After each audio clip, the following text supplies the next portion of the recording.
Time to sound off, Husker Nation. This is your Real Red Reaction Show on Lincoln's KFOR. Call the show now at 402-489-1240.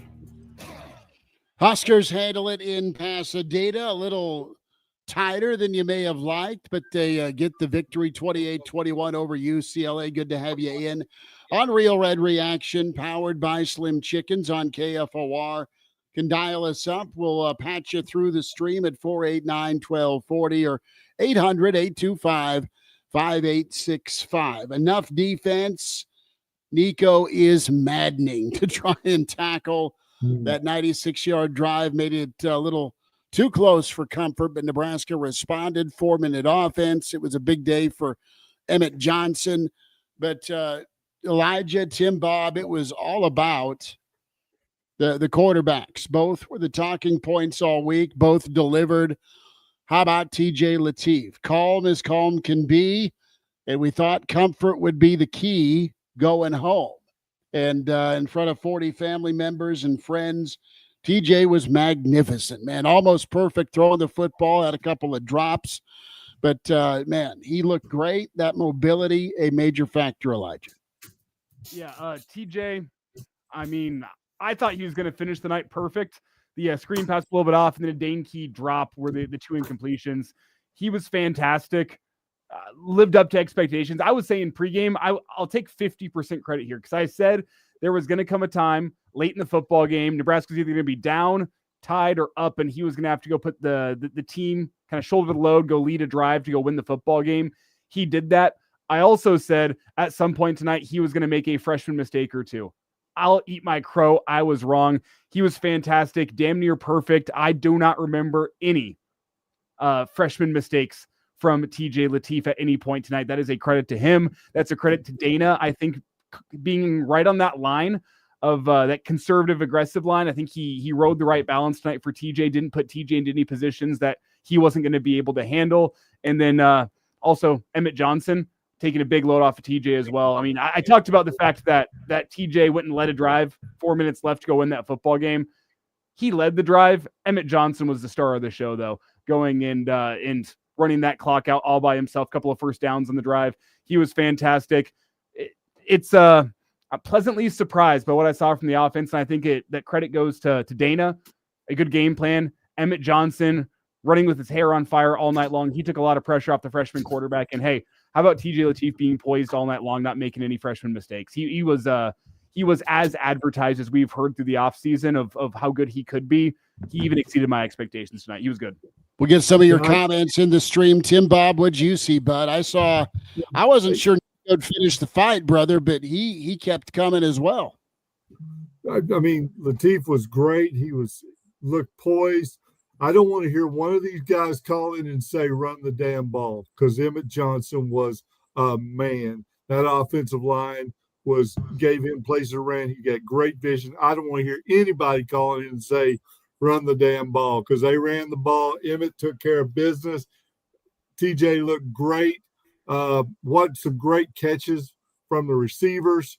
Made some tough catches in traffic, and hats off. The only thing I'd say was that, when they punted the ball and gave him the ball at the 4-yard line, the on-air announcer was like, well, that was a win. I was like, no, you called a conservative schedule thinking we can stop them.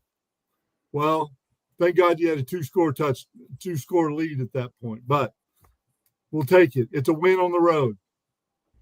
Nebraska now moves to 7-3, and you'll take it. A little bye week, a little ice tub time. Bill Dolman, proud of Fairbury with us. 489-1240. Comments also in the stream. Find us on YouTube with the Average Joe YouTube channel, Real Red Reaction, YouTube, on Twitter, on Facebook, KFOR, Facebook, Twitter, and the Average Joe Twitter handle, AJ Sports Radio. Bill, a little throwback. I mean, the pads were popping all night. It was not quite vintage Nebraska, but it was run game Nebraska with the passing game, the movement. I want to really kind of keep going here on Dana and TJ because what unison, right? They were both locked in, and you feel do you feel better moving forward? I think you should. It's one game, but tough assignment, hot ball club, and Latif didn't really blink.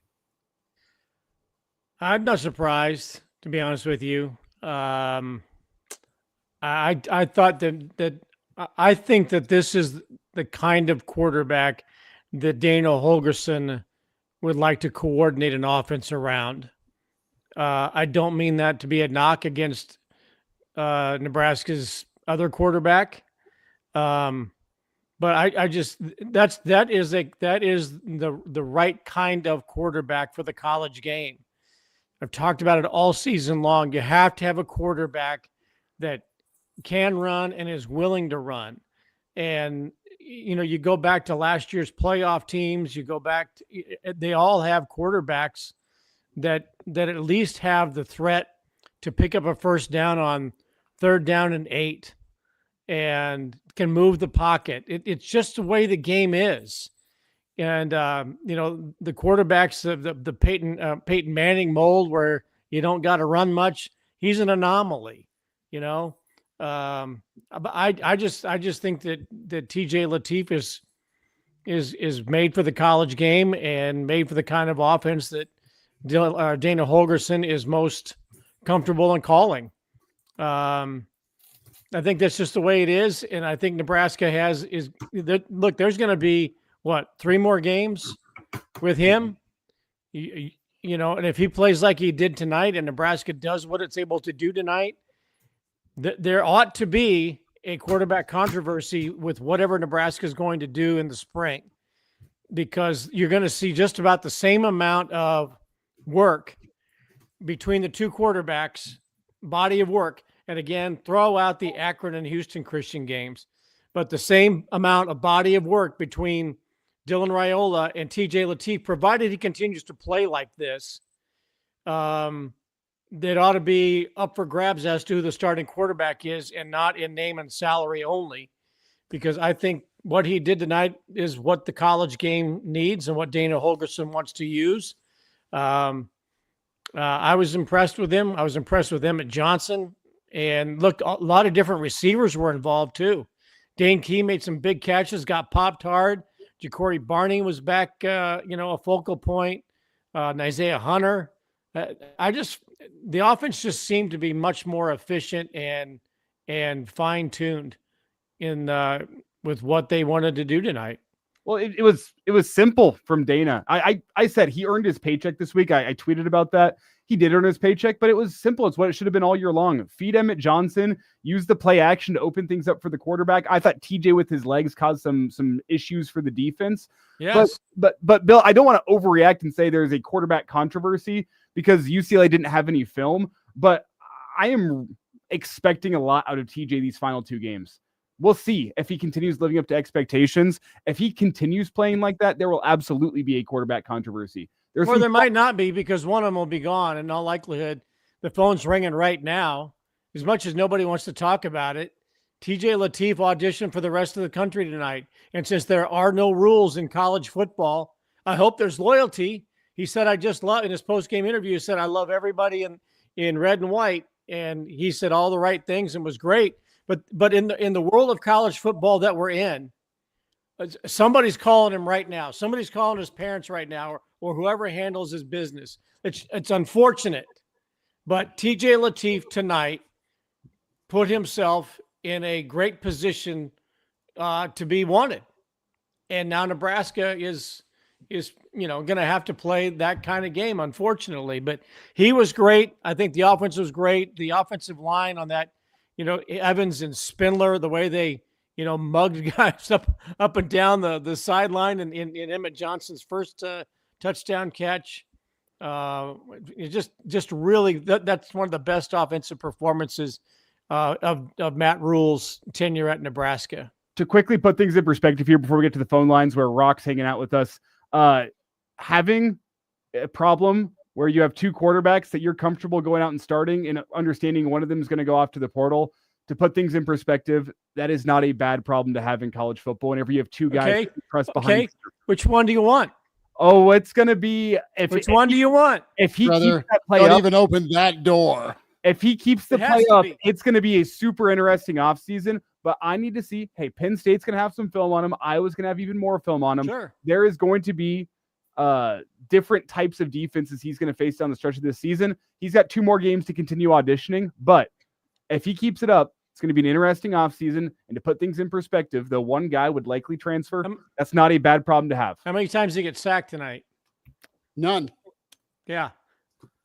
Give a little credit to that offensive line. They played. Hey, offensive line was great, and I think that also puts into perspective a little bit the offensive line. Hey, UCLA's pass rush is atrocious. We talked about that on the pregame show. So again, there's 2 more games to prove that, but it's a lot easier to block for a quarterback whenever they can get out of trouble in the pocket if you don't have a perfect rep up front. That was absolute guts to go out there, not be nervous or shaken or try and do too much in front of your hometown and just run the offense, man. Hit the crossers, hit the slant, run the wheel route on the half roll right, and throw it to Emmett to open scoring in the third quarter. I think there's a little bit with Husker Nation that wanted that thing to be about a 42-14 thing versus a 28-21. But, hey, you'll take it. You got some stops. That 4th down stop we'll get into after the 3rd down false start was crucial for the Nebraska defense. Nebraska bent and broke a few times. Nico's just insane, and I know Nebraska did their best to try and corral him, but, man, they were grabbing it there. Rock, thanks for hanging tight. Welcome into Real Red Reaction, powered by Slim Chickens. Go for it. A switch was flipped tonight. That was absolutely incredible. Just with that running threat of a quarterback, everything opened up. And then to see them close it out when I was really doubting and really getting frustrated and a little worried that we were going to blow it. He played like a junior or a senior, but it opened everything else up. It takes the heat off the offensive line. Emmett just chewing up yards. And by the way, everyone's saying, oh, well, NFL, maybe NIL guy can pony up and make sure that he stays and gets more money for another year with us. And as much as I respect Raiola, a 5-star that committed in Nebraska, showing the nation that that's cool to do, his work ethic and all that, I give him all of that. But that plotting penny and nickel offense was gone. It's gone. That's the best Nebraska offense I've seen in years. So, and even the defense, with all of its flaws, the defense, you can see it. It was feeding off the offense and making, some dominant plays, even with the plays that it did give up. They played with some confidence and aggressiveness and assertiveness. What a tremendous night and a tremendous victory. And let's never forget, we lost to that team last year. Yeah. So that's all I got. But what a night. Rock, have a good one, brother. Pour one and enjoy. Appreciate you tuning in. Don't mind Real if Red I do. Reaction, powered by Slim Chickens, 14th and Pine Lake, 84th and Old Cheney. Soon to be in Elijah's neck of the woods, 84th and Adams. Take more of your phone calls, your reaction. The Huskers notch win 7, 28-21. But, yeah, this is shifting, and Rock is right on. You did see a dynamic offense. You saw an offense that other teams do have around college football, Tim Bob, where, hey, the defense is on their heels because of the mobility factor. Well, just the fact that he played so poised. You saw him roll out and throw the ball on time to receivers, take away and see his check marks. I mean, he had complete control of this offense. And again, I think, as you said, Dana earned his money this week. He built the offense around him. It looked good, and many have said in the feed, this is the best the offense has looked. And again, because of that threat. But I got to say, he does look like Millie Vanilli, right? I mean, I'm not the only one that sees that. Millie Vanilli got busted. You're with me. Come on now. Got busted for lip syncing. There was Right, no yeah, but there was no false impersonation tonight. no, by he Latif. was legit. That is for sure. Cliff with us here on Real Red Reaction, powered by Slim Chickens. Cliff, go for it. Hey, I just got one thing to say. Didn't Elijah pick UCLA tonight? He might have, but we burnt that tape Nixon White House style. Hey, when I Right. hey, I'm doing you a favor. When I pick against Nebraska, they play better than ever. It's their revenge game against me. So I'm gonna keep on doing it if they keep on winning. Hey, I like it. Oh, what a game, huh? What a game. What Cliff. do you think of TJ Latif tonight? I thought he looked good. And I knew he would. And I got a Dylan Raiola rookie card up here on my dresser, but I'm thinking TJ Latif's the future. Mm. Nice. You're not alone in Husker Nation tonight, Cliff. Cliff. Well, I appreciate it. You guys do a great job. I just had to throw that in your face, Elijah. Hey, I'll eat my crow whenever I need to, and I've done it plenty tonight, and I'll continue doing it if Nebraska keeps playing like that. Hey, I'm with you. I appreciate it. Cliff, take care. Appreciate it. I think we need to be real about who gets the game ball tonight. Justice Rhodey, the first average Joe to go on the road and bring home a win. Yeah, I was just going to say, did anybody notice? Yes, Elijah may have picked UCLA, but Chris did not go on the road. So, yeah, there is that. There is that. A lot to get into. Emmett Johnson's performance, what he has been, of course, the Latif factor that's nice. Offensively, Dana was in. I don't know if you guys were locked into the app or you, like me and everybody else downtown, when they finally the longest freaking college basketball game in the history of preseason / non-conference affairs. Michigan State finally hit a couple free throws, and that thing ended. That 4 minutes left right before kickoff turned into 40. So, I look at the watch, I order a drink, and then 13 commercials run, and then bang, there's Barney in the end zone. Kind of reminded me old Scott Frost handing the ball to the official beginning of overtime against Missouri. But the opening drive, as I went back and looked at it, right out of the gate, he had a 16-yard gallop by Latif. That was a quarterback draw that Dana called. First play of the game. Then they hammered Emmett. They hammered Emmett again. They hit Hunter on a 16-yarder. I mean, there'll be defenses that will adjust, but these pass routes aren't crazy. They get the ball out. They're intermediate. They're accurate.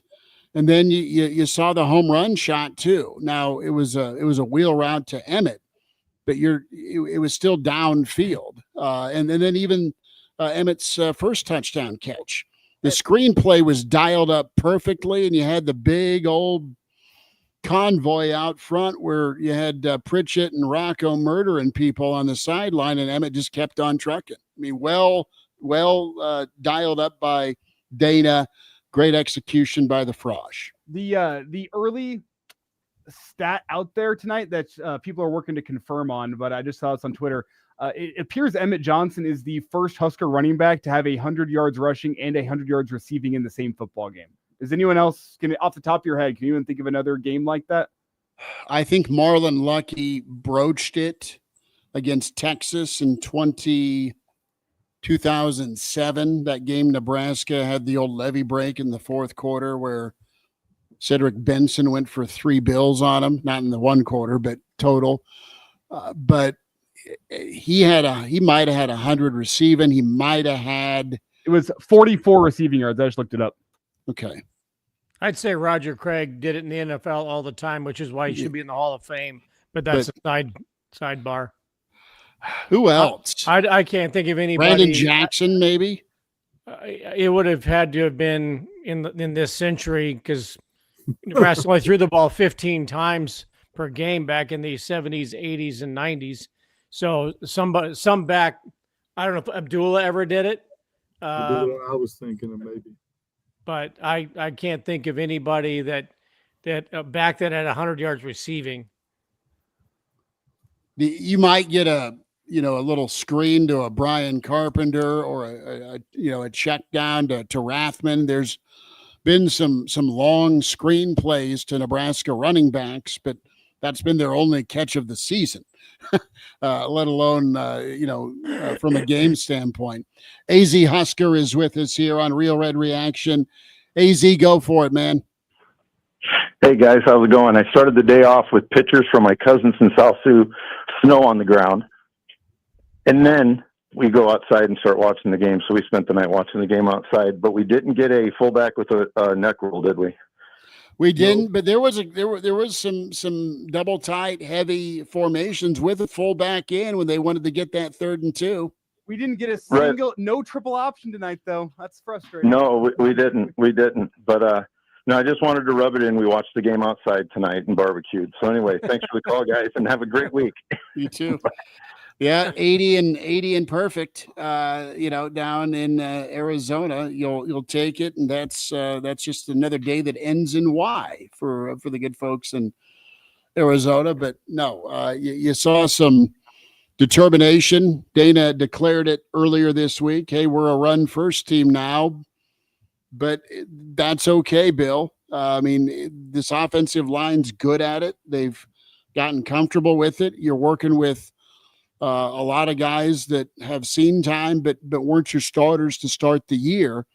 But they were just dominant. They were just ripping off chunk runs and just bludgeoning UCLA. UCLA was on the field a lot, and so was Nebraska's defense with couple of those drives, the 16 and the 17 play drive that Nebraska couldn't get off the field. But Nebraska only had 8 third down conversions. I should say attempts. That's how much they were just in rhythm running the football downhill. But I can't give thumbs up enough to the game plan, the execution, the trust, and everyone buying in to do a little extra. Everyone was on point tonight. We can talk a little bit about the defense. They've been problematic stopping the run. They've been bad at stopping the run. I don't know, fellas, that there's an answer You are out what there. you are at this point. I don't know that there's an answer out there for Nico. Teams have beaten him, sure. But that guy, we think about Emmett, and how strong his back is. Nico is a guy that kept that team in it. They had a sack and a penalty on that 96-play drive, and they still ripped off 17, 24 yards.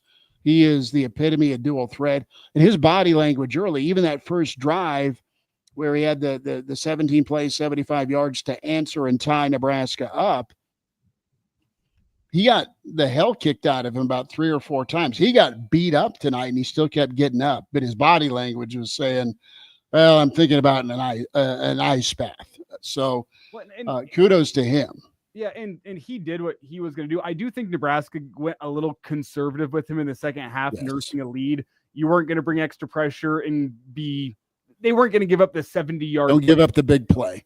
They weren't going to do it. They were bringing 3 and 4, and he did a great job escaping. That's what he does. That was Nebraska's intent, I think. They would have rather Nico try to beat him death by 1,000 paper cuts with these little 5 and 6 and 10-yard runs, as opposed to, hey, he breaks through the rush. Now there's 4 guys in the back end who are all getting blocked by receivers, and there goes Nico to the house. You weren't going to do that. I thought John Butler, rightfully so, got a little bit conservative in the second half.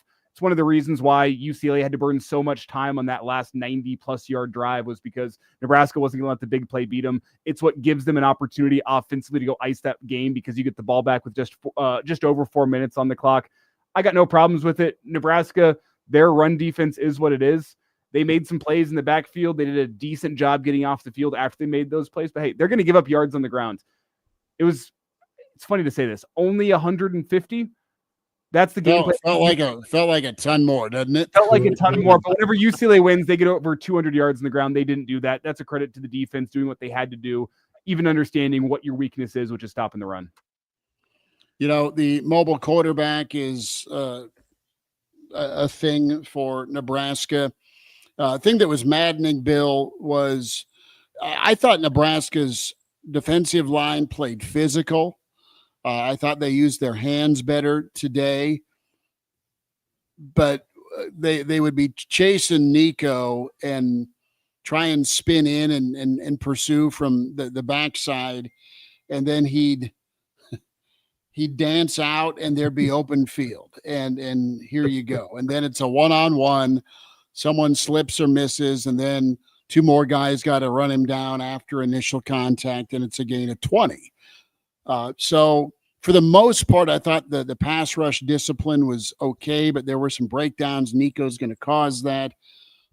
They sacked him 3 times. There were some TFLs as well. Nebraska didn't get hurt on the giant run, the 60-yarder, the 80-yarder, the 50-yarder. But for the most part, Nico's just going to do that to a lot of folks. We'll get to the calls here in a moment. Mike in from Cali, Game Dogs checked in. Brian in Carolina is here. Ed Foley sticking around here for Real Red Reaction. Duck is in. Captain, of course, Kobe. And more shout-outs coming as well as the Huskers handle it, get win number 7. Were you pacing? Did you wear your carpet out, NASCAR Erickson, as well? Or did you feel like Nebraska had this all along? Bill, did you ever have any glimmer of doubt creep in? Not really. Once when they were, look, I'm tired of seeing these 96-yard, 10-plus minute drives. The one against Minnesota I thought might be an anomaly, but it seems like Nebraska's good to give up one of those monster 10-minute drives every game now. I'd like to see those come to an end, that you're not wearing out the defense so much that they get a touchdown and then pop a quick one because Nebraska goes 3 and out. I don't think Nebraska had a 3 and out at all tonight. Opening drive. That's opening drive, right? Nebraska had opening drive 3 and out? No. Excuse me. The UCLA went 3 and out. Forgive me. But Nebraska didn't know. They at least ran 5 or 6 plays. Yeah, right. Sorry. I'm talking about long drives and then a Nebraska 3 and out, and the defense is back out there again, and one touchdown. One long drive beats you twice and give up another touchdown. So not really. I thought Latif was in such command, and I thought Holgerson was comfortable in the plays that were being called. So I was really not that nervous. I'll be honest with you. Right after the very first play of the game, when Latif went for 15 yards on the first play of the game, I thought, yeah, they know what they got, and this is going to be a lot different game plan than what we've seen over the course of the And then when he started getting comfortable throwing passes, the pass he made, and Fox ran the replay from the end zone. He was looking to the flat for the initial target. I think that was Emmett. He was covered, or maybe that was Barney. And he throws to the secondary guy, checks off, and throws to Hunter. And Hunter picked up a first down. It was just a brilliant play. And he showed poise. He didn't throw the ball. The only time I think he threw the ball really into coverage was on the touchdown pass to Barney. Yeah. Otherwise his passes were smart.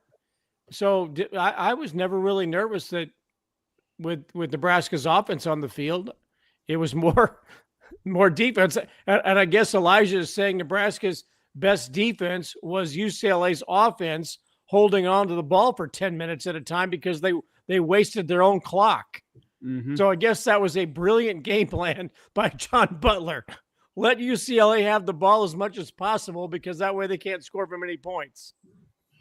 Let's go to Chuck with us here on Real Red Reaction. Chuck with us. Then we'll get to Bob. Chuck, thanks for waiting. Go ahead, bud.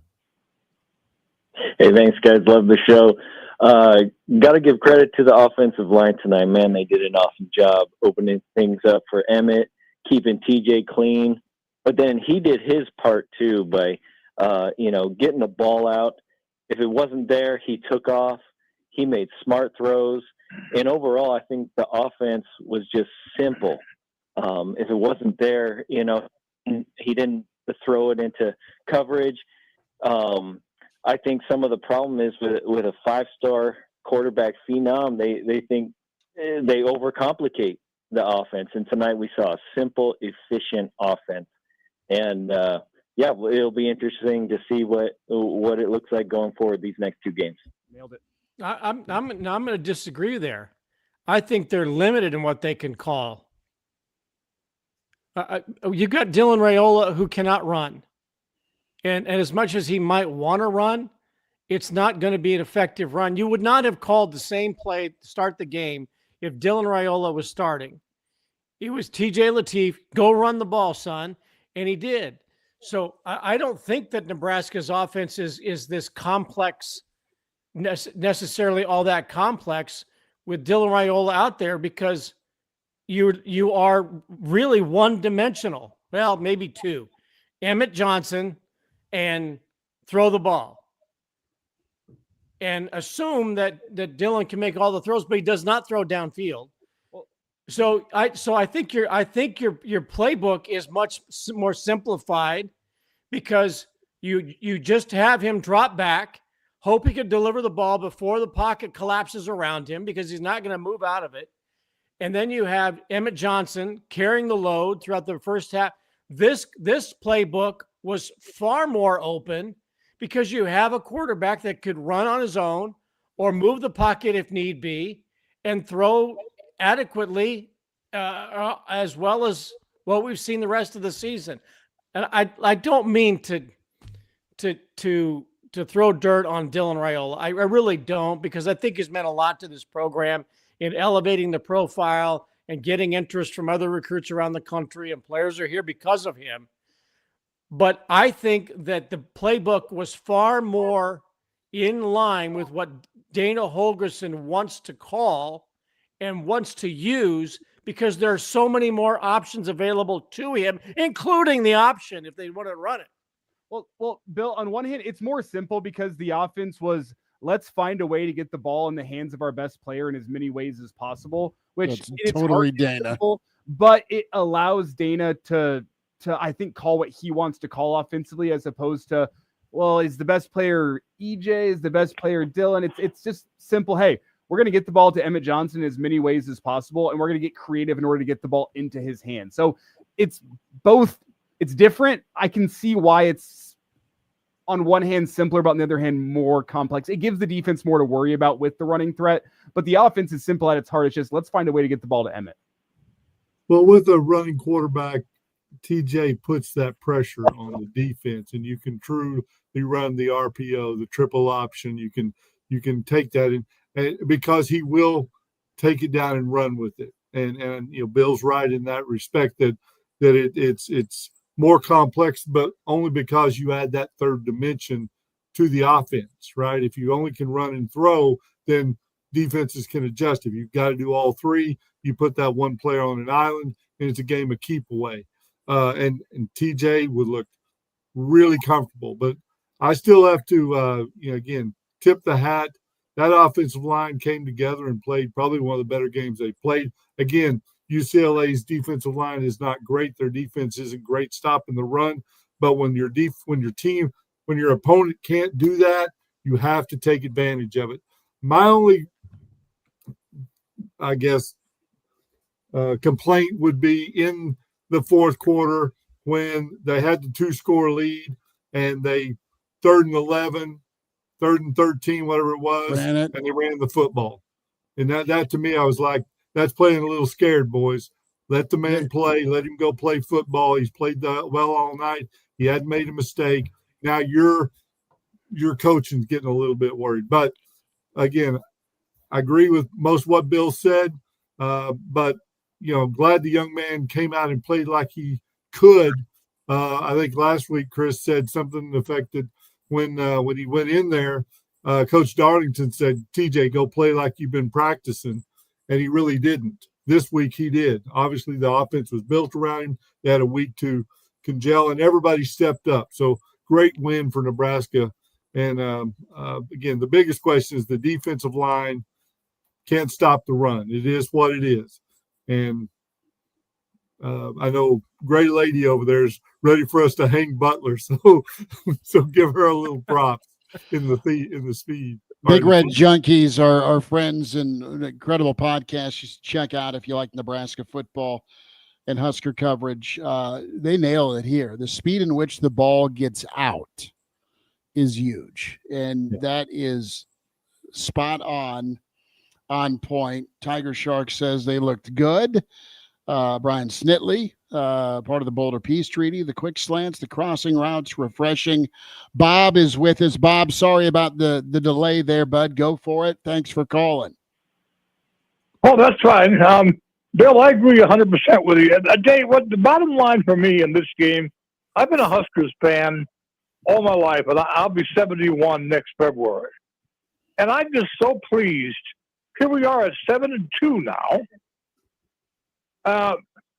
And now you got Iowa and Penn State both lost their game with very little time on the clock. I love that.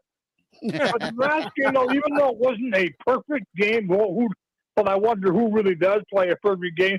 They did enough to win. The quarterback came in there. Rolla was injured, and with Rule signing the contract he did, I hope a lot of complaining Huskers fans now have their feet firmly planted in their mouths because they need to be there right now. I just think, this is the best Nebraska's been since, I used to always tell you about, I was this is the best team since, I can't think of his name now. He left to what the Youngstown State. You know what I'm talking about. Bo. Yeah, Pelini. Yeah, that's right. And people complained about him not being good enough. And now here we are at 7-2 in the regular season. And I'm just, frankly, I won't say thrilled, but I'm very pleased about this game. And it's going to get better, from here. Did I like everything that went on in the game? Of course not. But hey, we got out of there with a win, and we live to fight another day. Now it's on, I think, to Penn State, isn't it? Bye week and then Penn State. Bob, we appreciate you tuning in, brother. Thank you for the phone call and keep on cheering, dude. You've seen a lot of Husker ball and appreciate you listening in. Always thank you for your time and call, man. Thank you, Bob.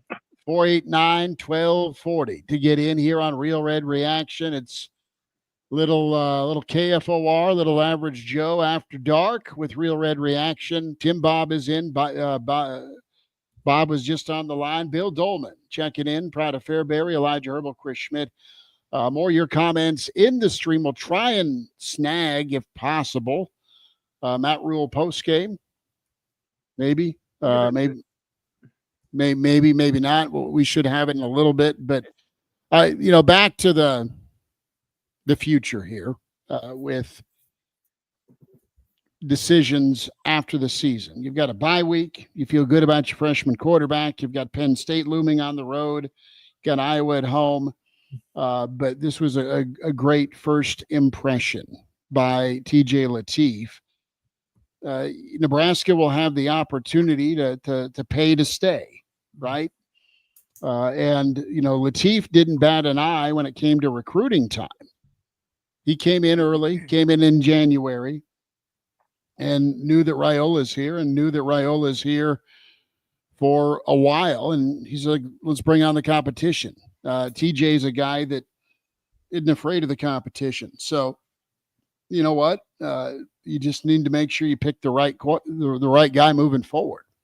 Right guy for your football team, right guy for your offense, right guy for what your high-level coordinator, at least it looked like that tonight, right, can do with what he wants to do on offense. One thing I'll say is I think Rule has been hesitant to make changes on some of the perceived quote-unquote favorites in the football team, but whenever guys have come in and performed, they don't leave the field. Look at Emmett Johnson at the end of last season. He came in, performed, You pay the money to keep him around at Nebraska because he did what he needed to go out and do. You look at Rex Guthrie coming and playing some serious snaps in defense this year. Marquise Buford is a guy that the entire defense respects. He's a favorite of Rules. The team loves him. He's a leader. But Rex Guthrie comes in and plays better than him. Hey, Rex Guthrie gets to keep that spot out there on the football field. It's been pretty standard with Rule that whenever guys come in and perform, they get to keep their spot, despite what some favoritism says. I even go back to Jeff Sims back in year one, where Heinrich Harburg comes in. Harburg ran a limited offense, but you protected the football, and that's what you needed. And you stuck with Harburg as opposed to the guy that you wouldn't pay big money to in the portal. As it stands through one game, and one game is not a big enough sample size, but through one game, I have been more impressed with TJ Lateef at quarterback than Dylan Raiola at quarterback. Now, Penn State's going to have a week of film. They're going to get ready for it. We'll see how Lateef looks whenever he has a defense that is more ready for what he brings. Because I don't think UCLA was super prepared. They didn't have much film to look at. We'll see what Penn State looks like. We'll see what Iowa looks like. And you'll probably make your evaluation come the first week of December. But if he continues to play like that, it's going to be tough for this Husker coaching staff to keep him off the field. The bigger problem, I think, is going to be for, talking about Penn State is they got some big boys. They're going to line up run the football. Their personnel on defense is a nightmare. Yeah. Oh, yeah. Well, they're going to run the ball right at Nebraska, too. The one thing about Penn State, though, their bowl game was today. Yeah. And to lose in the way that they lost that game in front of their last gasp of, fans that were quite joyful. And then it just all got, kicked south of the border. What will their motivation be 2 weeks from today? Look, they may be able to play sky high and play for dear old PSU. I don't know, but we've all seen when the season starts to go south, especially with the high expectations that they had.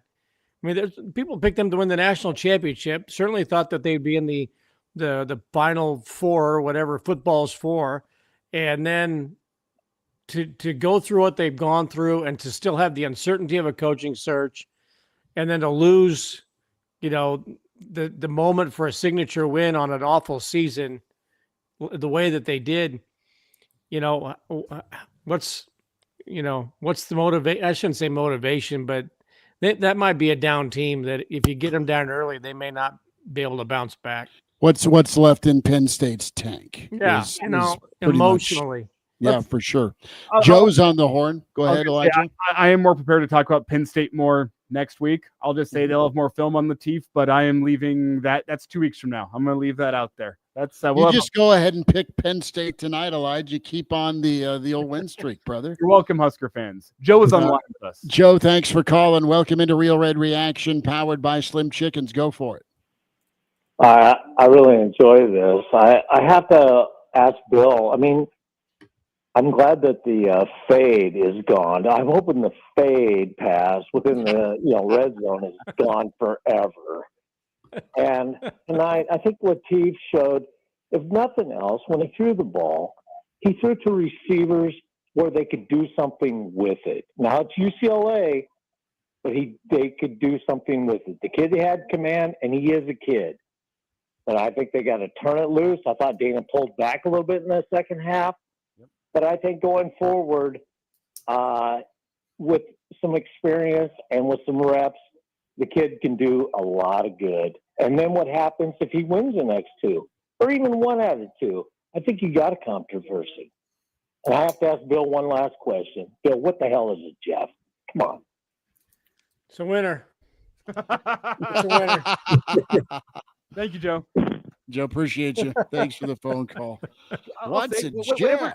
Whenever Nebraska went up 28-7, there's going to be a lot of arrows thrown John Butler's way this week because he went conservative. Joe is also right. Nebraska's offense went a little bit more conservative.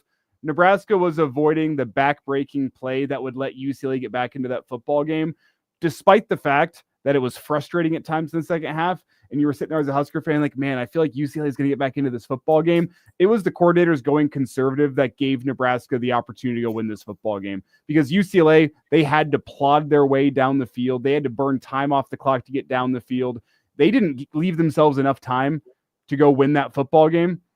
they had a chance to go and tie, but they did not have enough time to win that football game because of how they had to play their offense. In Nebraska, offensively, despite the fact it was conservative and you didn't give Latif the opportunity to go make a big backbreaking mistake, you ran time off the clock. It ends in a win. It's frustrating, but Nebraska's coordinators called that game to get you to a win, no matter if it was a 3-point win, a 7-point win, or a 21-point win. They didn't care about the margin of victory. They cared about the win, and that's how I think they called that game in the second half. Hey, can we acknowledge Funky Giblets? Sure. And anybody laugh every time the color guy tried to pronounce EMI Lava? That's why we go with Nico. Did you know? Yeah. It did sound like he kept trying to say lava. I'm a lava. like the old lava soap. There was a whole lot of trepidation going into the pronunciation. It just kind of came out as I'm a lava. Funky and I noticed that anyway. I was kind of amused by it. I get it right 1 out of 4 times, kind of like my putts. So I just stick with Nico, and I know I'm supposed to be a professional, but some professionals say you know when to. Man's got to know those limitations. Yeah, man's got to know his limitations. Clint Eastwood, thank you very much. Thank you, Clint. Yes, for sure. More of your comments coming up. We'll hear from Matt Rule, and it's fun to read and hear from Nebraska fans the joy that's in their voice and at the tips of their fingertips when they type away here on the stream. You're catching us here on Real Red Reaction. Subscribe to the Average Joe YouTube channel and, of course, Real Red Reaction YouTube channel. Catch us as we're just digital tonight in the late hours. KFOR Facebook, KFOR Twitter, and the Average Joe Twitter handle, AJ Sports Radio. Who do we have? We don't have anybody. Bob just wanted to call in and apologize. He said Nebraska was 7-2. He wanted to clarify and say he knew Nebraska was 7-3. He made the mistake. He wanted to point the thumb and not the finger and take credit for that. So thank you, Bob. Respect to you for taking credit. We had Bob's back. I told him if I had a nickel for every time I said something wrong or stupid on the radio, I would be a rich man. So love everyone still tuning in despite that. Nope, all good. All good. We have more comments. We'll get up here. Flies, goodbyes. Game day. Great game. Latif looked really good. Emmett, such a beast. GBR, go ahead. I just want to ask the question. Do you guys, after tonight's broadcast, have any idea how to pronounce Iamalieva? I think I heard it pronounced 15 different times in the broadcast. There may have been more Iamalieva pronunciations than TJ Latif passing attempts. Yeah, that's what Funky was pointing out, that there was lava. I was taking photo. Iamala, love you. Yeah, that was amusing. Look, Penn State will have tape on TJ Latif now. I mentioned before the game that UCLA was probably watching his tape from Orange Lutheran High School and noticing that that's better competition than Houston Christian. But look, he's going to have 2 more weeks to prepare now as the starter.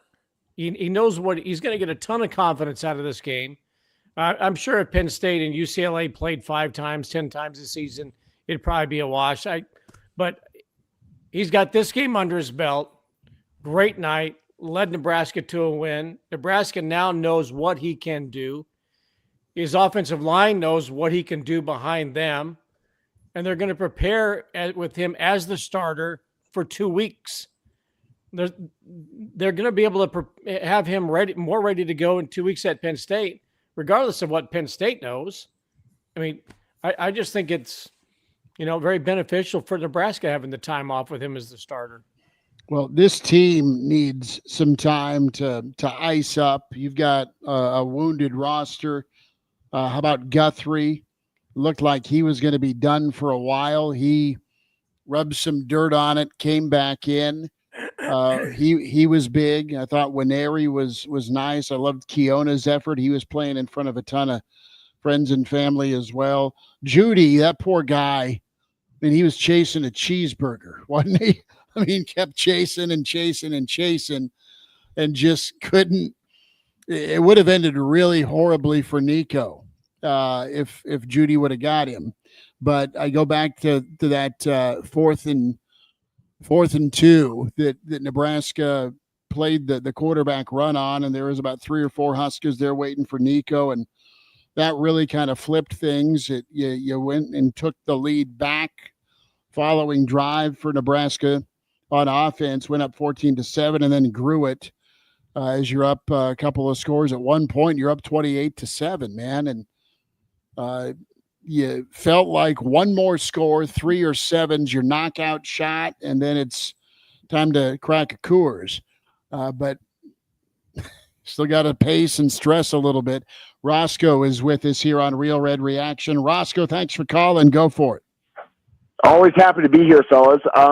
Professor Dolan, I'm down the street right outside of King Supers, but I am concerned about Nebraska's ability to step on someone's throat. The number of times this year that we've had an issue where we're up 14, we're up 10, and we just cannot finish, tonight, the same problem. We're up 14 points heading into halftime. We took a timeout thinking that, we're going to get the ball back with 30 seconds left in the half, and we give up a 3rd and 11, and we just can't close the deal. I'd like to hear what you guys have to say on that. Love listening to you guys. My favorite thing to do is wake up on a Sunday morning. Obviously, being in the Denver area, I have to listen to you guys on delay, but love to hear what you guys have to say on the issue of closing the deal. Roscoe, appreciate you, man. Thank you so much for tuning us in and checking us out in Denver. That's how good a name is Roscoe. That's a good name. Oh man, it's a great name. That's a linebacker's name. Thank your parents. I love that. This team's still learning. ... And they aren't overly talented in a lot of instances to just annihilate someone like we grew up watching and seeing a lot of times. So the door is open, and they have had moments to seize control of games. Now, can that's just real quick. That seizing of the control doesn't always result in a loss. Now, they've won the games. That's where I was going to go, Schmitty. Is in those games where you have a chance to seize control and step on their throat, and you let the other team back in it. How many of those games has Nebraska lost this season? They haven't. You could argue maybe USC, but I think that more comes down to Dylan Raiola leaving the game and TJ Lateef being thrust into a position he was not ready for. I don't think that comes down to Nebraska not stepping on the throat. I think they could have had an opportunity to do that if Dylan stays in the football game. I guess we'll never know. But Nebraska's let some teams hang around this year.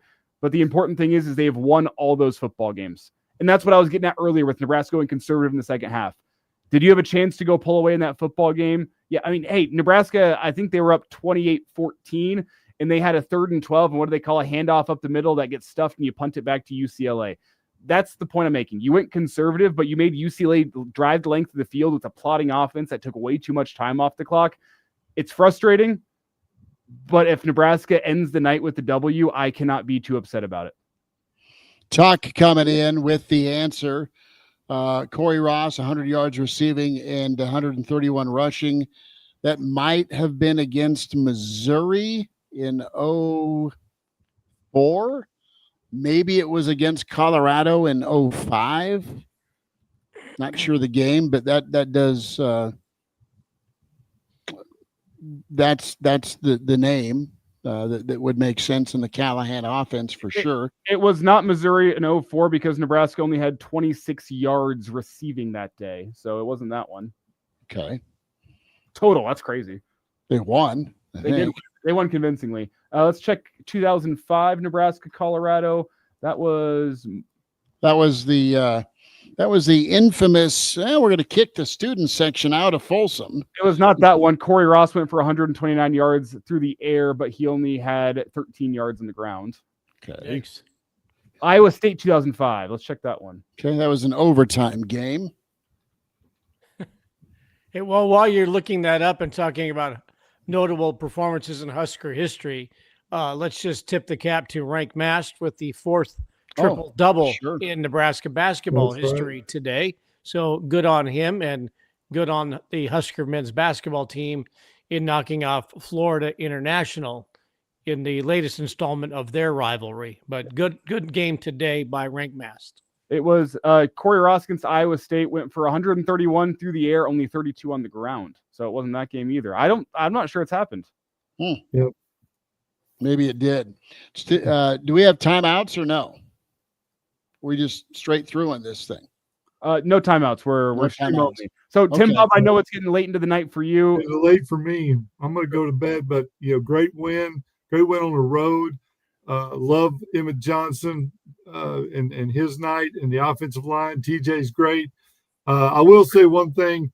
I did watch that USC Northwestern game last night, and if Nebraska's defense shut down a pretty darn good quarterback against USC in terms of limiting him and the points they scored. So I know we're kind of bashing on Coach Butler a little bit in his defense, but he shut down some pretty good defenses. But hey, great win and go Big Red. Thanks. Good stuff. Tim Bob, thank you, brother, for coming in. 489-1240 to get in here. Real Red Reaction powered by Slim Chickens, 14th and Pine Lake, 84th and Old Cheney, and soon to be 84th and Adams. I mean, I don't know how late the drive-thru's open, but I think dessert's in order. So I think some dessert is in order. Had a great night, man, with the parents' weekend down at the rail yard for the SIG-Up gathering. That's where the pregame was. That's where I was at for the pregame. Good folks at Gate 25 let me post up and do our thing. And a lot to talk about as we got into this, but felt good about what Nebraska could do. Felt good about what Lateef would bring to the offense. I know Game Dog and Captain have been very vocal all season long. Specifically, a couple of loyal listeners about their thoughts on TJ and him being the option. And I just, right now, that is the option for Nebraska. But I mean, this could be pretty fascinating moving forward here with what you have and what you've had to replace due to injury at quarterback. And it's kind of been that elephant in the room, Bill and Elijah, with a great problem to have, but not a long-term problem to have one way or the other because of the portal and the world of college football. Look, if they're going to solve the portal thing at all, and it's never going to happen, but they should go back to, if you leave, you got to sit out. Because the pollution that is the tampering, and I'm telling you, there are people calling Lateef's people right now, and better be 1890. Well, let me just tell you this too. Look, go back to last year when the UNLV quarterback, after they got off to a good start, he calls it good after 3 games or whatever, 4 games, so he could preserve. I don't even know what happened to the guy. I thought he went back to Fordham or something, but I'll bet you there are people tonight calling TJ Lateef, who I believe has only played in 3 games this year, right? That was his 4th. Today was 4. Okay. Son, why don't you shut it down? Preserve your red shirt. We'll make it worth your while. Right? I mean, that could be happening because there are no rules against it. And if TJ Lateef, and I'm not saying this is his character at all, but there are players who might say, yeah, if you want me to stay, you got to pay me to stay. Otherwise, I'm not playing anymore, and I'm going to transfer. I'm going to preserve my freshman year. But this will be my red shirt. That's going on in college football right now because there are no guardrails. There are no protection. They will not protect themselves from themselves. So Lateef is just maybe the prime example of that cancer in college football. And he could, if he's not a guy of character, I think he is. I think he's going to play this out with his team, but it's going to be enticing for him to say goodbye to Nebraska after this year. Somebody's going to give him money, whether he wants to leave or not. I think Nico wanted to stay at Tennessee, but they said, we want $4 million. Tennessee said, we ain't going to pay you that. He's making less than half of what he was making at Tennessee last year. And paying California he's making about taxes. He's making about $1 million. He took a monster pay cut, and paying more taxes out there. And he also went ski mask and gun allegedly right before the end of the regular season, before they went into the playoff. I mean, this was a major headache for Tennessee a year ago. Right. But I think Eli Leva even publicly said, "I wish I'd stayed." I mean, look, he looked really good tonight, and I don't know what his status is. I think he can go make himself draft eligible, right? So, he'll go pro. I don't think he has any loyalties to dear old UCLA now, but that's the unfortunate thing about college football. And I would love to see the quarterback competition, and I would love for it to be open, and I would love for the best man to actually win and not be a political thing. If you go back to maybe Nebraska's most significant quarterback controversy was probably, when Tommy and Brooke were dueling, and Tommy was better. Tommy was the better runner. He was could efficiently throw the ball. Brooke was probably a better thrower and could efficiently run, but the better man won that battle. But I do think it was legitimate competition for a while. But I think that if TJ plays the next 3 games like he played tonight, and you have an equal example, a sample size from what Dylan Raiola did in the first half of the season until his injury, and how Latif finishes it out. I don't think you would say, "Wow, Dylan Raiola was setting the world on fire." I think the best game he had this season was Cincinnati. He had some nice plays against Maryland that pulled the win out. But 25 sacks, and not all of them were on the offensive line. And the playbook is limited because he's not a runner. So I'm hoping that there is somewhat of a controversy to see where this program is in terms of who plays and why. Again, it's good problems to have. Very, very good problems to have whenever you have 2 guys that you think can operate your offense and you're trying to pick the better between the 2. You just got to pick right, because in today's college football, if you have 2 guys that can operate the offense and only one can start, the other one's hitting the portal yesterday. So I don't think that happens pre-spring. I think if TJ can keep this up, which is still a big if, let it be known, we are talking 1 game in college football as a sample size. He still has 2 big tests ahead of him against Penn State and then one of the better defenses in the league in Iowa, where he's got to go out and play well. But if he can keep that level of play up, it's a good problem to have, to understand, hey, there's a good chance one of those 2 guys is going to be transferring. That is, hey, I'll save that problem for December or January or April, whatever it may be.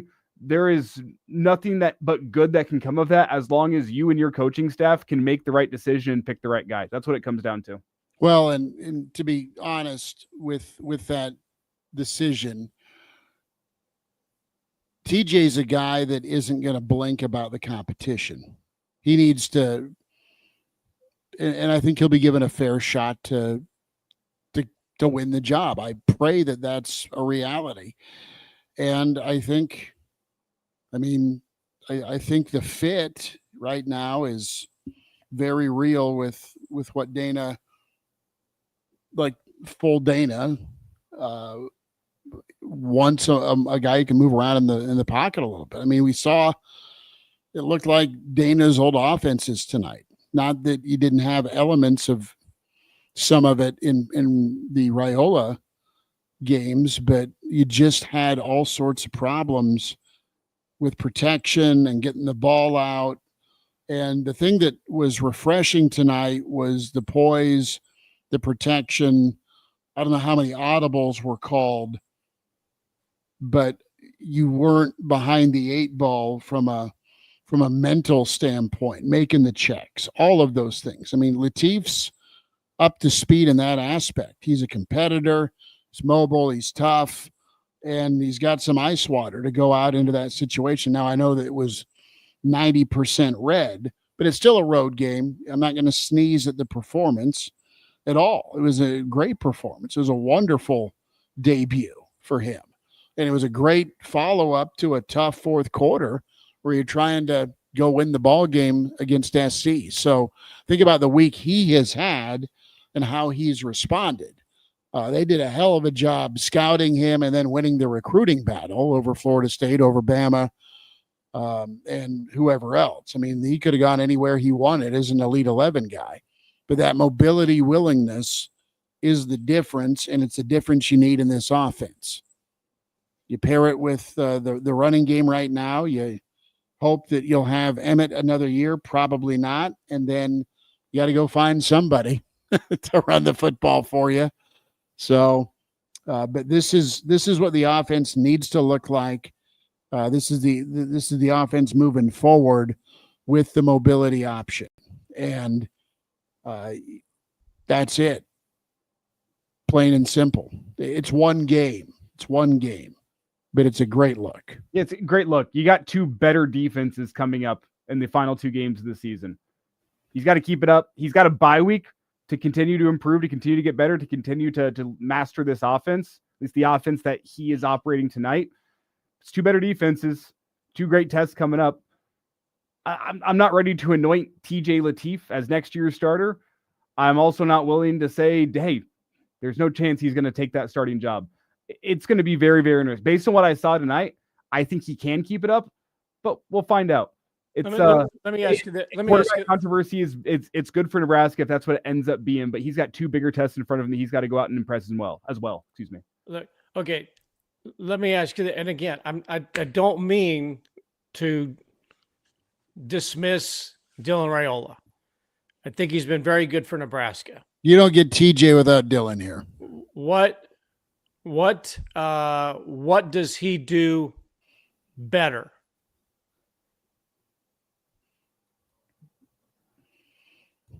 I think accuracy is a little bit better from Dylan Raiola. Touch. Okay. Certainly a far greater sample size. Yeah. No question about that. But I'm not going to say TJ Lateef is never going to get sacked, and he did not have a great defense against him tonight. But no 3-and-outs, no sacks tonight. Elusive, getting out of the pocket, throwing on the run, being able to pick up 5 to 15 yards when asked to run. Stays on his feet. I just what is it that Dylan does noticeably like, oh my God, that's you have to have that.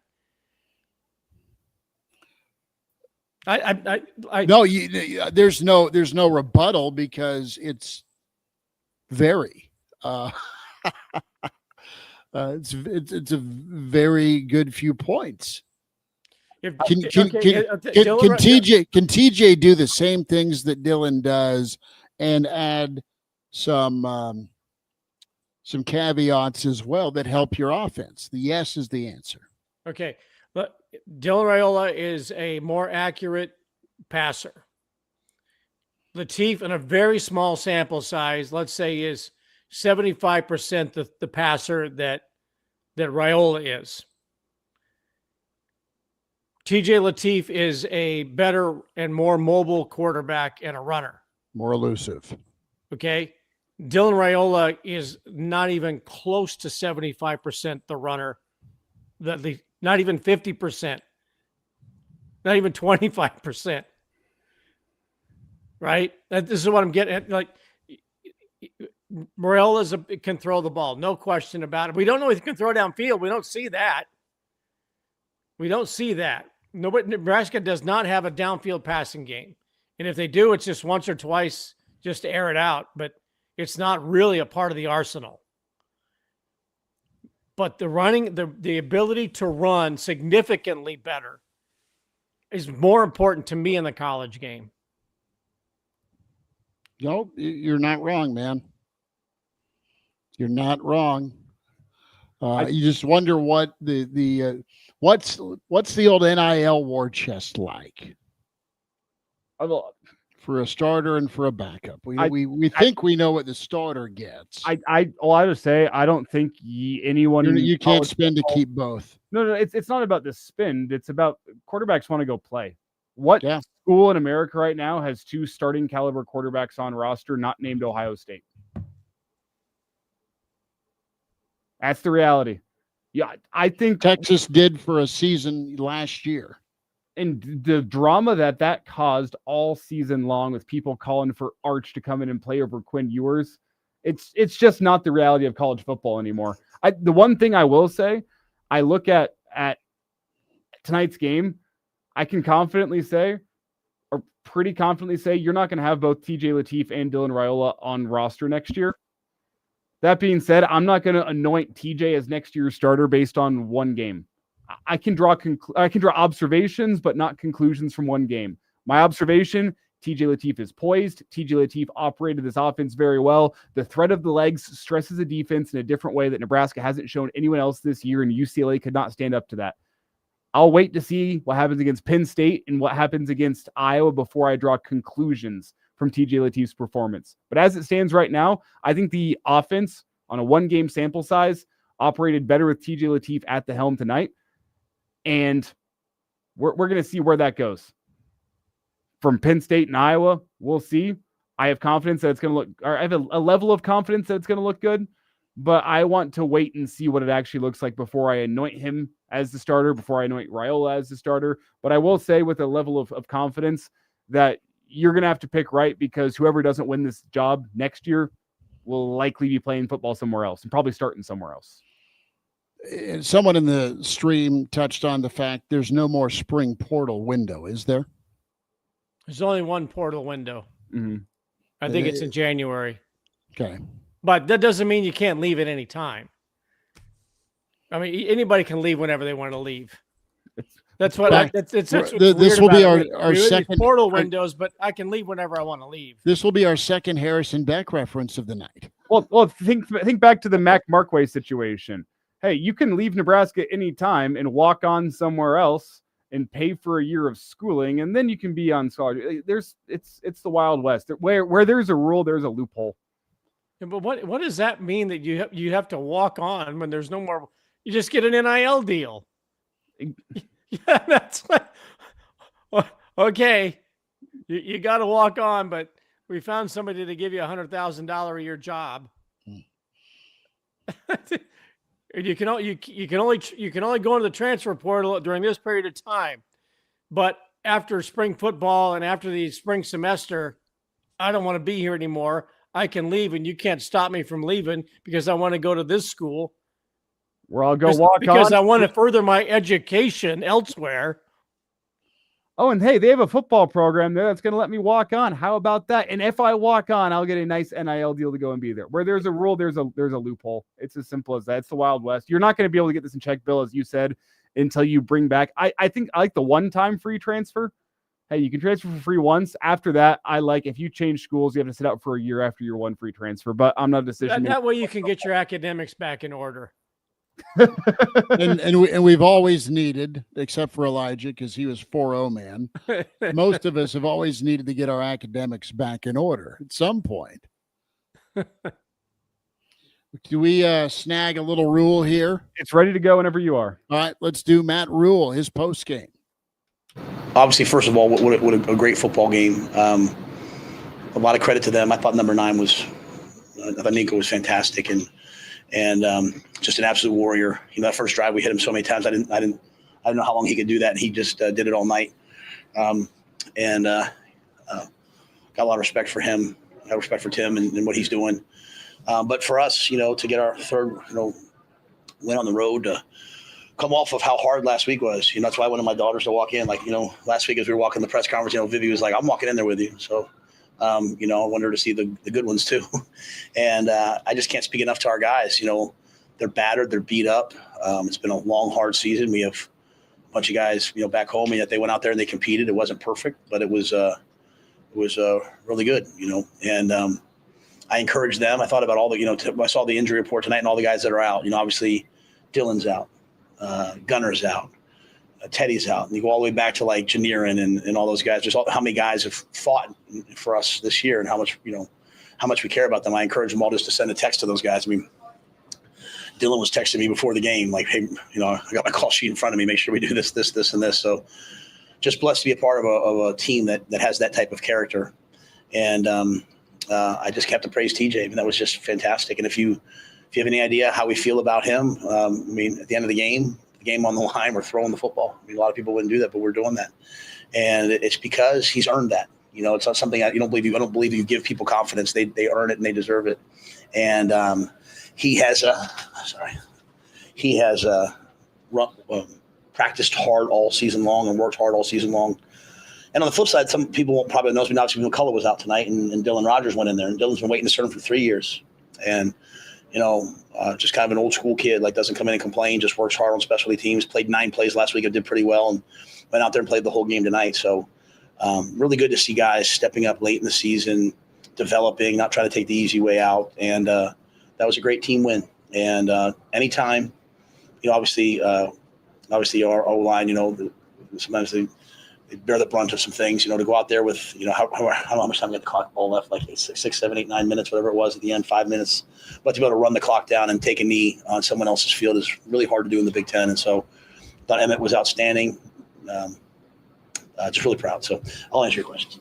What was the week like for TJ, just getting him ready? What were the main things that you wanted to build around his strengths? Obviously there were a couple of zone read type plays that were in the game plan, but not a ton. I think that where you saw that impact was the first play of the game was a zone read. So a team like UCLA that wants to come out and play man, and what people have been doing against us is playing a lot of man and pressuring. The quarterback, there's not a man for the quarterback typically, right? And so I thought early on when we did a couple of those plays, that forced them to play more quarters, and that we were able to just run the football. And it allowed us to, we knew that when we dropped back to throw it, there might be times where he did run. And but that would be a weapon. And so we didn't change anything really. I mean, we kind of took the plays we thought would work versus UCLA, and also that we think he does really well, and let him rip. And there wasn't a time where I thought he was not on time or trying to do too much. I mean, we kept calling play action passes, and he was checking to the run, and I mean, just something mature, really mature version of a young player. You guys had that long break after your first touchdown, and you went on that really long drive. Some offenses or players that get those little, Raz waiting outside, but he didn't. Does that just speak to his maturity? Yeah, and I think again, I think it does speak to his maturity, and I think it was the guy. Like if you're coming out of the locker room, we haven't scored a lot of touchdowns coming out of the break. I don't think you guys would know better than me when last time. Maybe we've done that before. We had a kickoff return, but I mean, coming out on offense and driving the field, and man, like I walked out with those guys, and Isaiah and Ja'Cory were screaming like, "We get to play offense. We get another drive." They were just excited to play, and so. Even starting the game off of that 3rd and 1 where he pulls the ball, Ja'Cory makes an amazing catch. I mean, I just think everyone was kind of ready to do their part. Our whole message this week was to be great teammates and not saying you care for somebody. Everyone can say they care for someone, but doing a little extra. And I thought the guys all did a little extra, and that allowed TJ just to go out there and play. What can you say about Emmett? I think it's 232 yards of offense at the end. Yeah, well, I mean, he was great. He's been consistently great. Even the foresight he had on the second to last run to get down. We'd like to get the first down, but he didn't want to get knocked out of bounds. And so it's just, I mean, he's literally calling out the situation before I can even do it. I mean, he's just so mature. And the screen, it was just a great block by Isaiah. 2 great, maybe Rocco and maybe Henry or Justin. I can't remember who. Just Justin sprinting down the field. And then the throwback post was a great call by Dana. They had designed it, this week and worked it all week. It was something new that, we felt good about. And, he made the throw. And so, but Emmett's just an absolute weapon, I mean, I think he's, I see all the scouts coming in now, starting to body type. I mean, he's a pro. And it's just, I'm always going to use these opportunities to talk about things that I think help us in recruiting and all that. But like, you take guys who they don't have the success they want maybe early, and they just stick to it. It's just such a great message.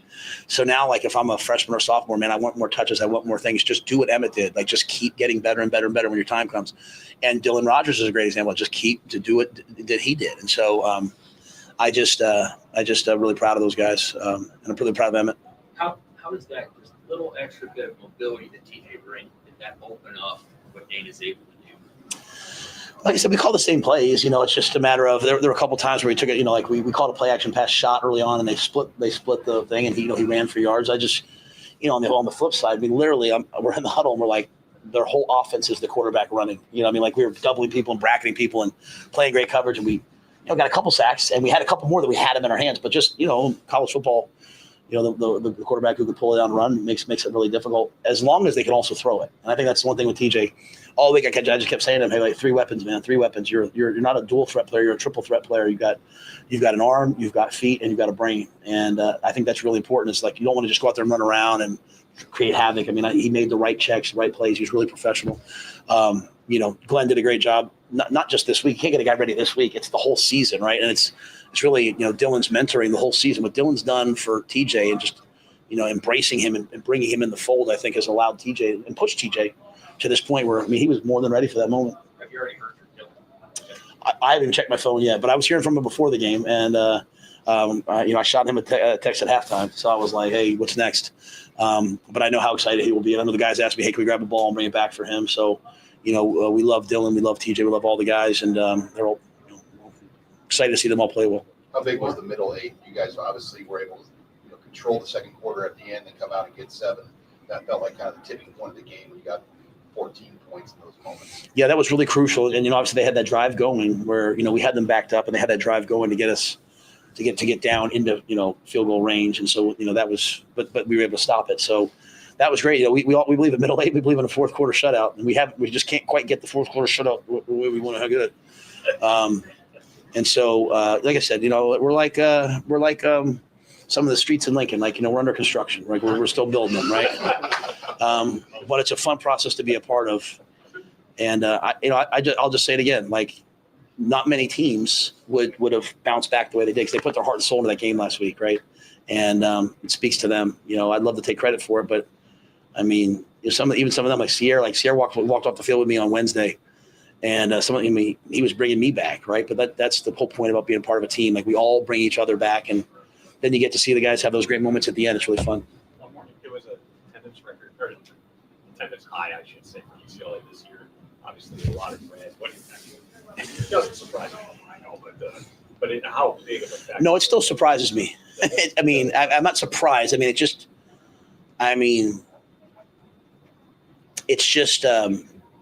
it's so impressive. It's so amazing.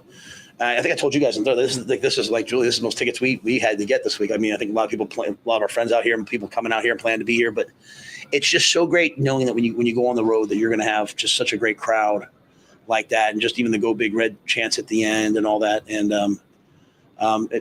pretty cool to be coaching in the Rose Bowl and be playing in the Rose Bowl and have that fan base and all those things. So, one of the commentators joked with me before the game. He's like, I bet you all the bowl reps are taking notice, and so, but it's just the power of what Husker Nation is. And we also know what they want, and we're working towards it.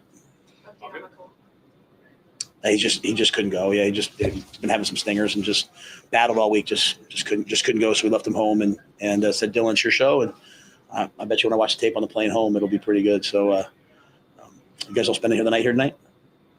Enjoy. I'll get home at 6. Thank you. It's Matt Rule, his post game. Happy mood for the head man and under construction. Good work. Way to bring in the old construction element of LNK, baby. But selfishly, I'm a happy guy that Highway 2 and of course Normal Boulevard's open for my trek in up to KFOR. But guys, Rule said a couple of things in that post game. Dylan Rogers, a guy that showed up and had to go into McCullough duty. Good on him. Also, the running element part that Rule highlighted with the arm, the brain, the feet, what it does for this offense and offenses in college football. We've highlighted and underlined quite a bit. And then quite a few mentions of course, the communication with Dylan. We're not forgetting about your son, Bill. I missed that. Yeah, he said that he shot Dylan a text at halftime saying, "What's next? What's next?" It's kind of like encouraging him, like, "Hey, despite the fact that TJ's coming in here balling out, you can still come back better than ever." That says a lot.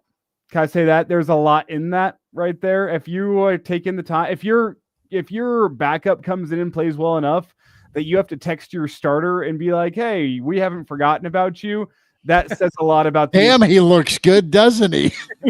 I was a little busy during the break tapping into the Woodford. So yeah, I had other things, but yeah, that's I hope you weren't watching the first half. Yeah.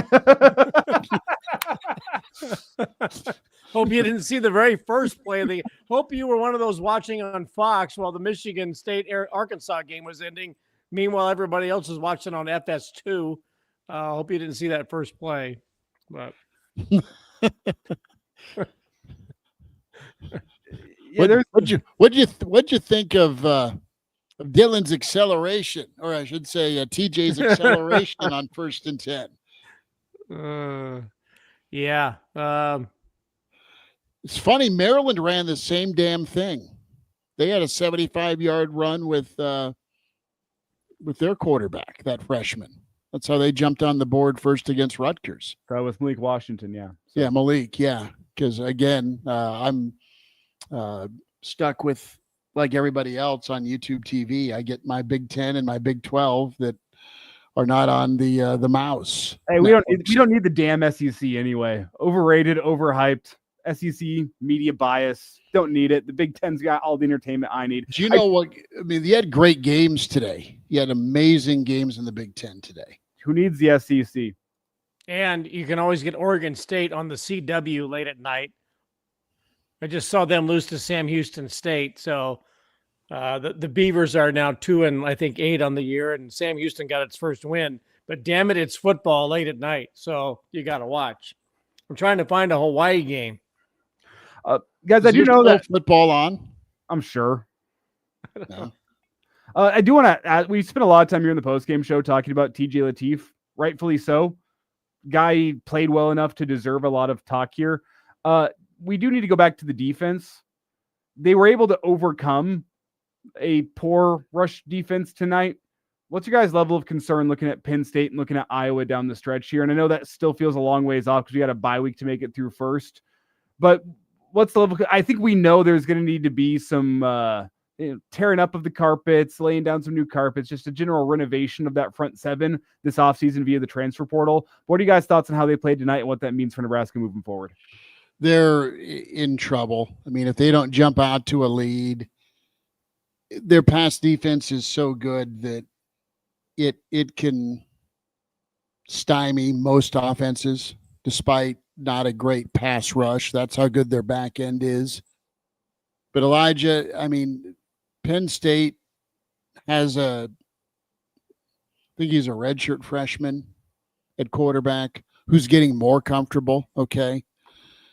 But Penn State's problem all year, why James Franklin's counting his money, is they refuse to go 1-2 punch with their running game and that offensive line. I mean, they had Aller as their leading rusher or leading ball carrier because they want to run RPOs to death.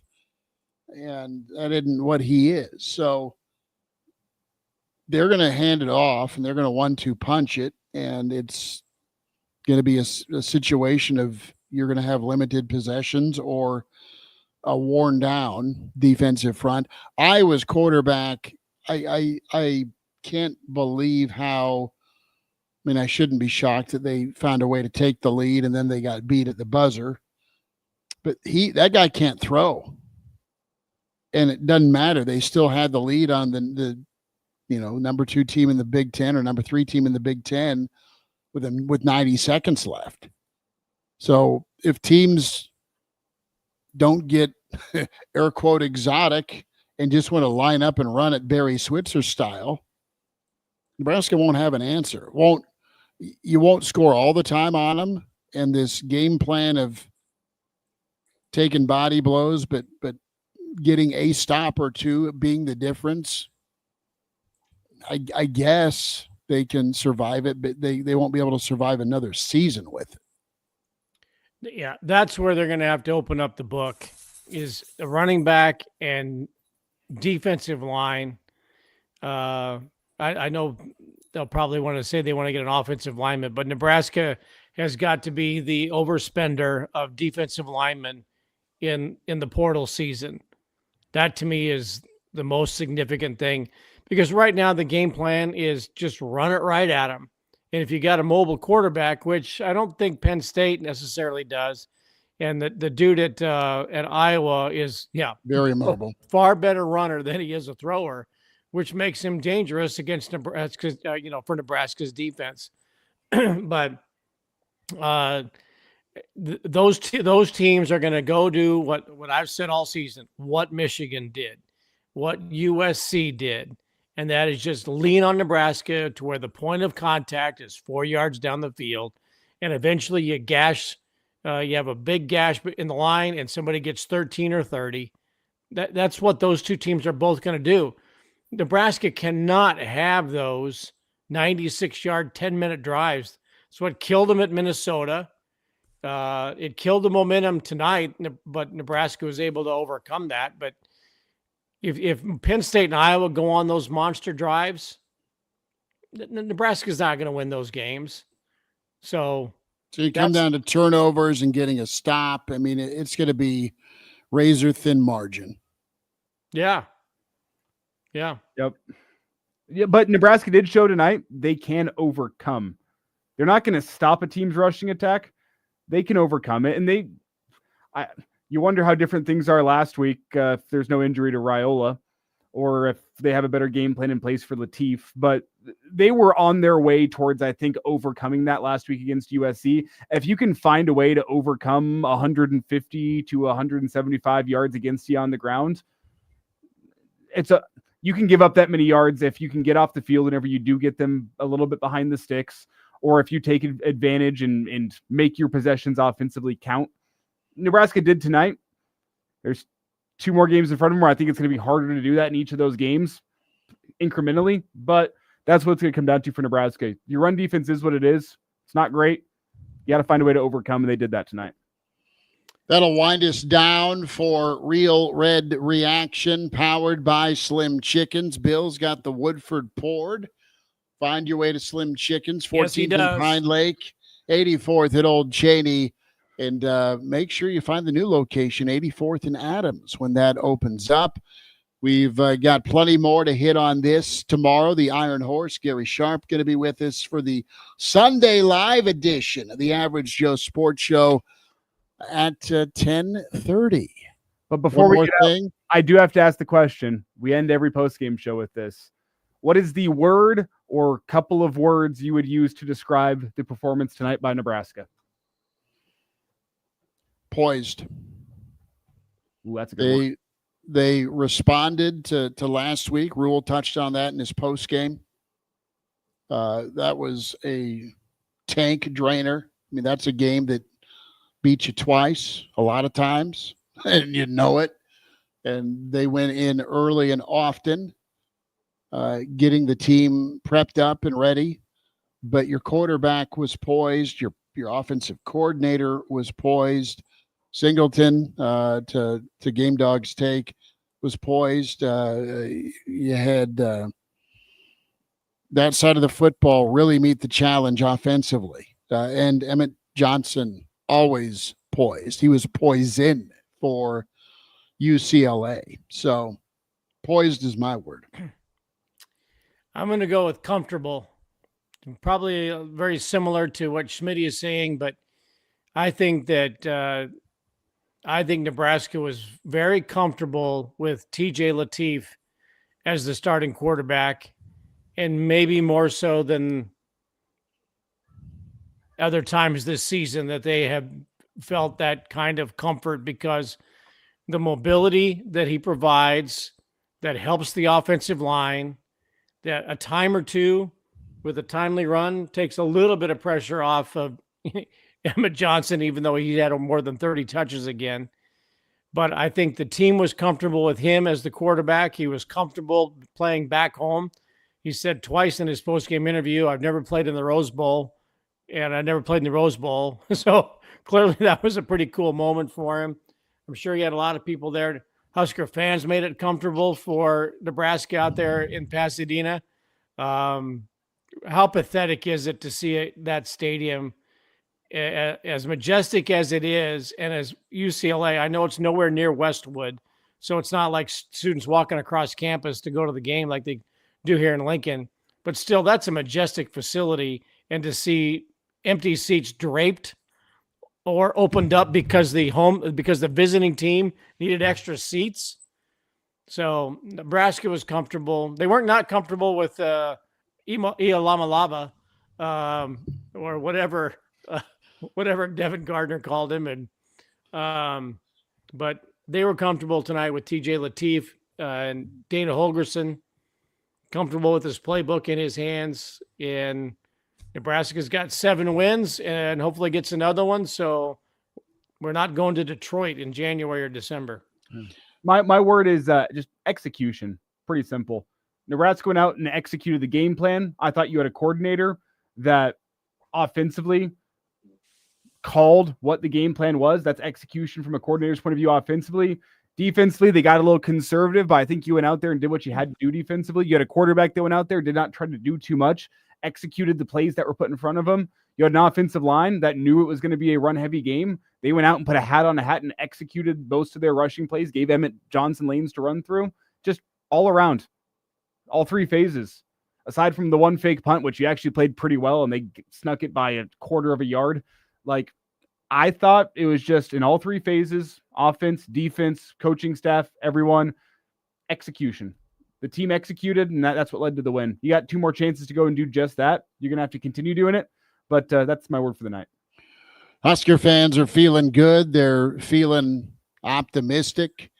Last Saturday hurt. This Saturday feels much better, and you did it in conditions on the road, sort of, with a true freshman that came in, balled out, didn't turn the football over, looked like he belonged, looked like he'd been playing all year. So good on him. Good on Slim Chickens for powering Real Red Reaction. Good on you for all the phone calls and all of you in the stream. And we'll see you back here tomorrow morning, 10:30. Always like and subscribe. Find and follow and tune us in on KFOR Lincoln, the Average Joe YouTube channel, the Real Red Reaction YouTube channel. Find our platforms as well with KFOR Facebook and Twitter at KFOR Radio. And find and follow as well on Twitter, AJ Sports Radio, AJ Sports Pod at Herbal Essence for Elijah at Schmidt_radio for me. Proud of Fairbury at Bill Dolman. We will talk to you tomorrow, Sunday Live, Average Joe at 10:30. Have a good one. Take care. And Big Red now 7-3. Guys, bars close in 45 minutes. I'll see you.